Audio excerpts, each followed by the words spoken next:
This video is powered by the pros at Pascal Air Plumbing and Electric. Arkansas owned, Arkansas operated. GoPascal.com. Eric, what'd you think of Nick's game? He looked like he hadn't missed any games all year the way he played. I thought, Nick was phenomenal, not just offensively, obviously the 9 of 14 and the 5 of 8 from 3, and his 26 points, but I thought he did a really good job defensively as well. For our team, that's the most passes of any team I've ever had. Without going back through the film, we had it recorded as 266 passes, which, I don't know if we've ever had anybody over a team over 250. Bench points were, phenomenal for us. I thought basically everybody that checked in the game tonight really contributed, but Nick obviously changes who we are with his perimeter shooting. And, tonight, his three balls also opened up other looks for other guys from 3-point range as well. So really good game on both sides of the floor tonight for us. And that 63.8%, according to Stat Broadcast, you allude to the passing, but just what do you think of that shooting percentage? I know you guys were leading the league, got up to leading the league 48%, which is pretty good, but 63.8 in an SEC game. What do you think about that? Yeah, I think that our team has done a really good job of understanding our strengths and our weaknesses, especially offensively. You talked about the field goal percentage because, we have not been a team that's made many threes this year. But the team that we've had for much of the season is that's not exactly the team that we built. You can see the impact that Nick had and obviously, TB, it's been the guys that have played, I give them a ton of credit because they kept hanging around and they competed every night. And then you add Nick and now we're a much better and a way more well-rounded offensive team. Coach, along those lines, Nick, I think, was 1 of 8 from 3 before tonight since coming back. But did you think it was just a matter of time before those shots kind of started falling like they did tonight? Yeah, we see him every day, and from a shooting standpoint, he's been coming to Bud Walton on his own at night and stuff, and I think that's how you get your rhythm back. You gotta really you can't just rely on practice time because we can't just practice just for Nick when we got guys like AB and Ricky and those guys have been, practicing and grinding. And so it was really important for Nick to take it upon himself to get the extra reps, which he has been doing for sure. AB has 8 assists in 2 of his last 3 games. Just what do you make of the way he's distributing the ball lately? Well, he's got such great court vision and he's so unselfish and the 266 passes, a lot of them, are him being the trigger guy or the initial, advanced pass guy. I thought we ran the floor better tonight offensively than we have all year. I thought our advanced passes was, were really, really sound because we ran, scored points, had the most passes we had, and didn't turn the ball over. So when you add all that stuff up, a lot of really, really positives. And I think we've won 7 out of 9 SEC games with 2 games that, we were right there and had an opportunity to win. So playing good basketball at the right time and obviously finished the regular season with 3 high level opponents. And we knew that the day the season came or the schedule came out. We've been talking about it as a staff. How difficult these last 3 games will be. Coach, 22 from Ricky tonight. He had 3 3-pointers. Just what did you see from him, and how important is it to have that kind of pop coming off the bench? It's really important. I think we saw that a couple of years ago with JD Note, the importance of a guy that can come in and if you're not scoring the ball, can change. It changes how people have to defend us as well because he's such a good isolation player. He's such a good free throw attempt player. So it certainly changes, who we are, when he's making perimeter shots to go along with his transition dunks and transition points and free throws attempted.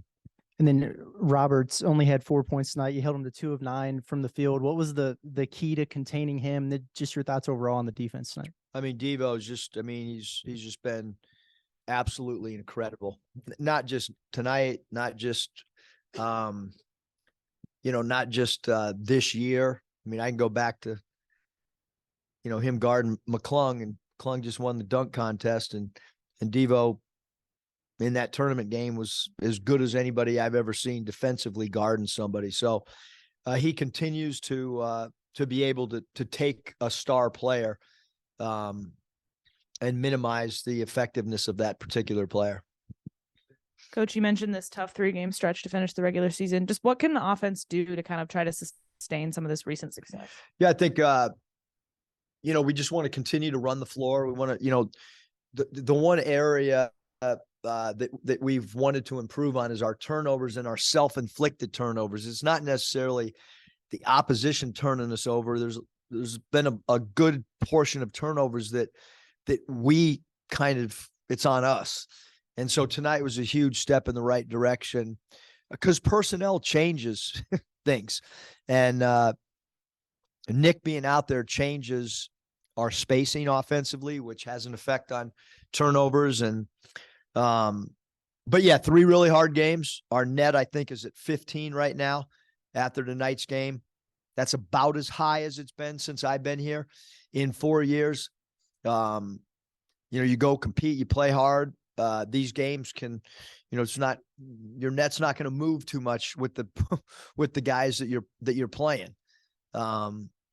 So we've handled business these last 9 games, although we've, like I said, we 2 of those games, SEC games, we wish we would have had another possession or 2, but it is what it is. And then how much does having Nick and that extra depth at guard allow you to kind of push the pace a little bit? It seems like you've been a little bit faster these last couple games. Yeah, I think, Nick runs really hard. I think if you look at our San Jose State game, the one game we were fully healthy, that was probably as good a running game and as good defensively. And so I think that, tonight, like I've mentioned, both sides, really affect. It's easy to sub with Nick out there, because you got an extra offensive guy. And like I said, he played very good defense tonight as well. Eric, after tonight, AB's got 15 steals in the last 5 games.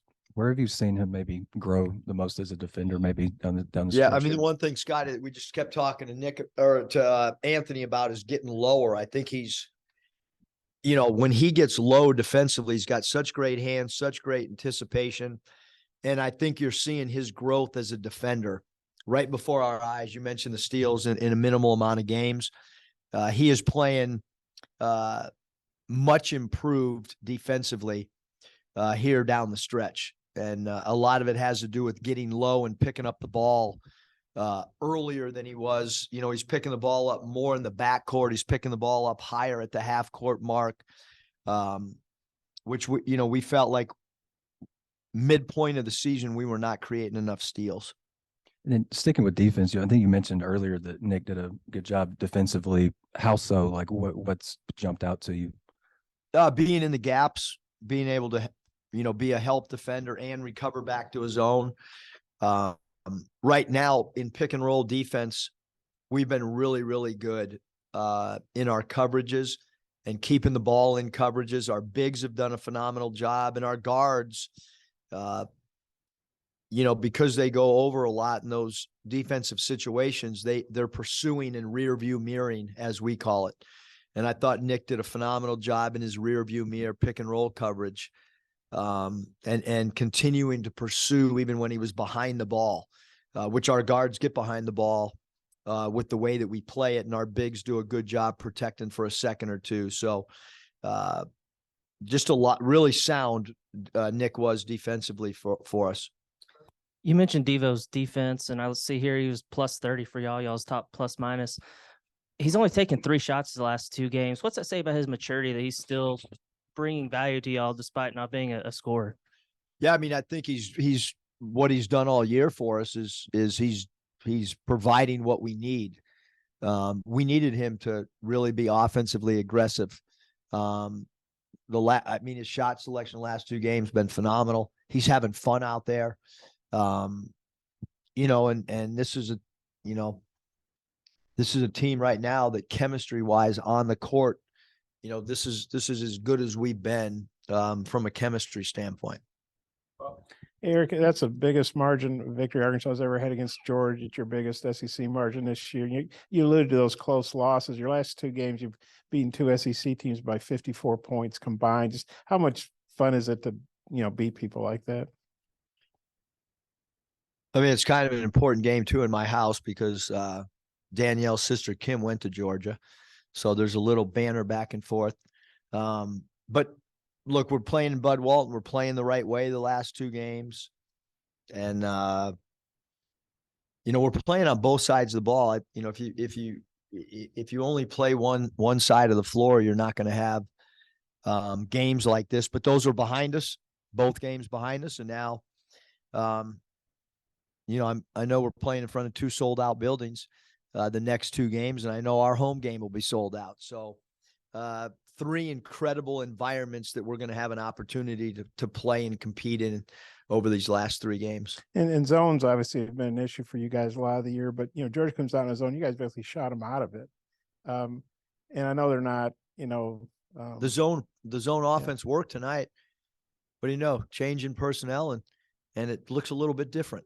Yeah, I mean, hitting 5 threes, how much does that help, the zone busting? A lot. No, I think that we've really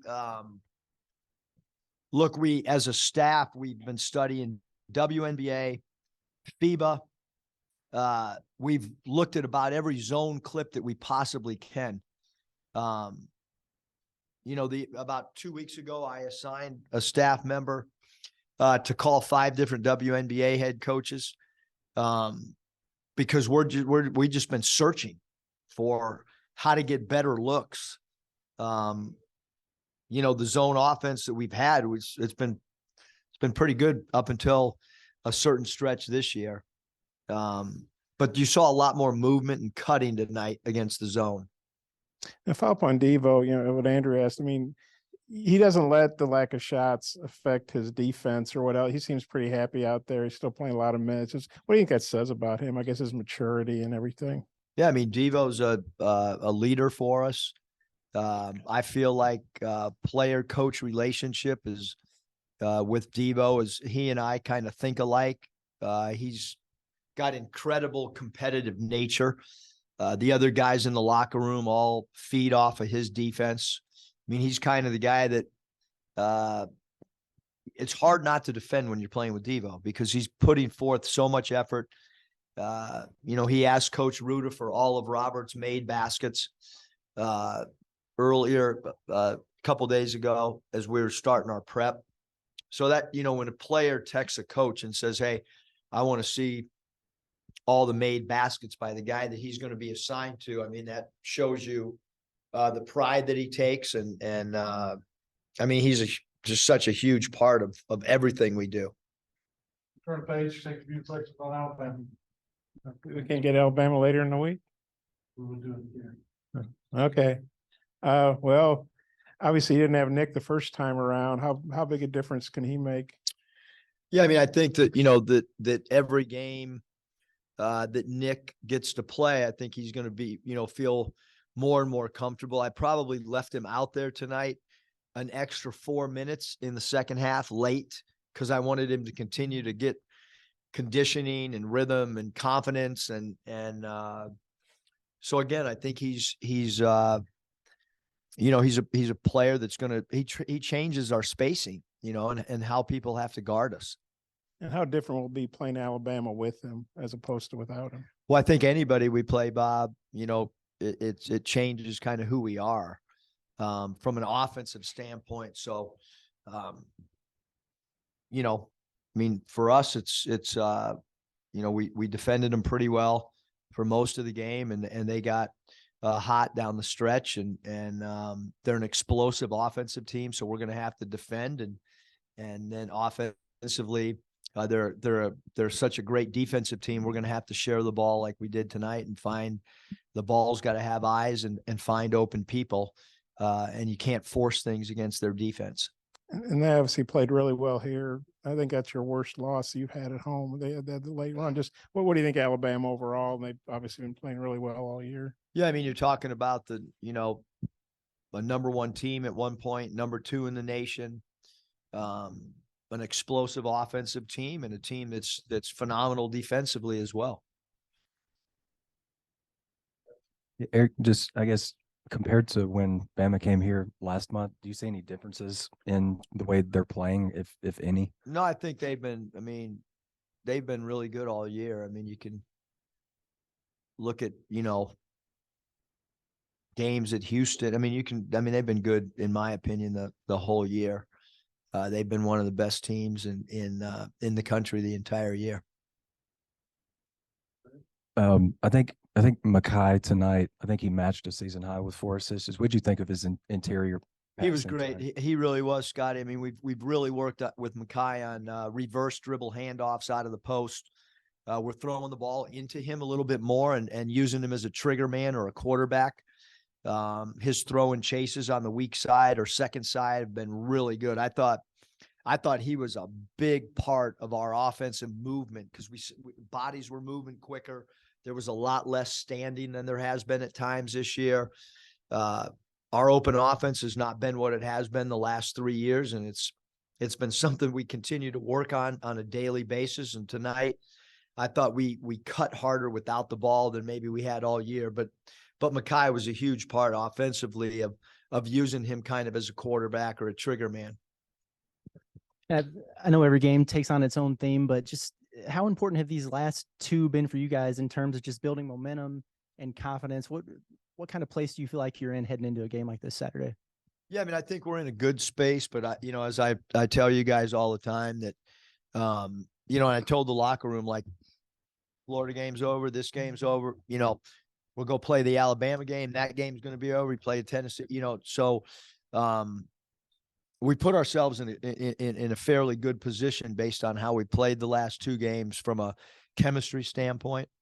And, you want your team to continue to build confidence, to continue to buy into schemes on both sides of the floor. And I think that's where we're at right now. I think we're in a good spot. But we're playing 2 of the best teams in the nation in front of sold out buildings the next 2 games. Brandon Miller, he's obviously was playing at a high level here. He's kept playing at a high level. What are your thoughts on him? I mean, they have so many weapons. I mean, Miller's one of the best catch and shoot 3-point guys in the league. He's got great size. Sears gave us a lot of problems with his dribble penetration, and obviously you don't want to give up threes. And Quinterly does a great job of creating pace of play for them. Clowney hit a huge 3 in the right corner against us. He's a guy that does a good job rim rolling, and Badiako inside is a great shot blocker and a rim protector. So they have so many different weapons. They have a player that's a McDonald's All-American that's back, that was injured early in the year, and gives them added depth at the guard position as well, and the wing position. So, I mean, there's a reason they're ranked where they are. They're really, really good. They're really talented. I think they're the only SEC team that hadn't lost at home all year, in conference or out of conference. I know A&M hadn't lost a conference game, but they lost to Wofford, and however that happened. Just how tough is it going to be to try to be the first team to beat Alabama at their place? Yeah. I think we've really, you look at our road games, and Baylor's a hard place to win, and we gave ourselves a chance to win. A&M, I mean, we played really well for a lot of that game. So you want to compete. You want to try to minimize the crowd involvement in the game, and you have to do that by defending. And Alabama's a really hard team to defend because of their spurt ability, because of their dribble drive, along with their 3-point accuracy. So, got to get ready the next 2 days. BetOnline remains your number one source for all your sports betting this season. Everything from the NFL and bowl season to esports. You'll find the latest odds, team matchup info, player news, and game trends at BetOnline. BetOnline features live betting, free contests, and live scores for almost any sport or game imaginable. We're the fastest and easiest way to bet on all your favorite leagues and events. Head to betonline.ag to join and receive a 50% welcome bonus on your first deposit. Make sure to use the promo code BELIEVE to receive your rewards. That's BLEAV. Bet Online, where the game starts.